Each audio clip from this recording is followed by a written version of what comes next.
আজ আমাদের এখানে শিবরাত্রির দিনে বাবার মাথায় জল ঢেলে সবাই প্রচুর এনজয় করলাম। আমাদের এখান থেকে দুটো বাস করা হয়েছে কাটুয়া থেকে জল আনার জন্য।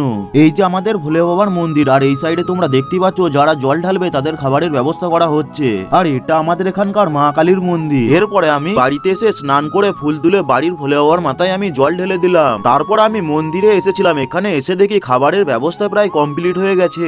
এখন বাজে ঘড়ির কাঁটায় দুপুর 2:30। আমরা তখন এসেছিলাম বাগান পাড়ায়। ওই যে দেখো আমাদের পাড়ার লোকরা সব বক্স বাজিয়ে নাচানাচি করছে, আর তোমাদের সাথে কথা বলতে বলতে বাস দুটো দেখো চলে এসেছে। তারপরে এখান থেকে সবাই রেডি হয়ে গেল। এখান থেকে বক্স বাজাতে বাজাতে যাচ্ছিলাম আমাদের ওখানে মন্দিরে জল ঢালার জন্য। প্রথমে হাটতলার এখানে ভোলে বাবার মাথায় জল ঢালা হয়, তারপরে ধর্মরাজতলায় জল ঢেলে চলে আসি আমরা সবাই আমাদের এখানে কালী মন্দিরের কাছে। আমাদের এখানে মন্দিরটা এক পাক ঘুরে নেওয়ার পর সবাই নিজের নিজের মতন জায়গায় দাঁড়িয়ে পড়েছিল জল ঢালার জন্য। এরপরে আমাদের এখানে বাবার মাথায় জল ঢালা শুরু হয়ে যায়। আমাদের এখানে বাবার মাথায় জল ঢেলে তারপরে সবাই মায়ের মন্দিরে মায়ের পায়ে জল দেয়। আর এইটার বড় ভিডিও আমি খুবই তাড়াতাড়ি এই চ্যানেলেই আপলোড করব। 1 মিনিটের মধ্যে আমি সবকিছু তোমাদের সাথে শেয়ার করতে পারলাম না। জল ঢালা এখানেই সমাপ্ত হলো, আর আমি এই ভিডিওতে মহাদেবের ভক্ত দেখতে চাই।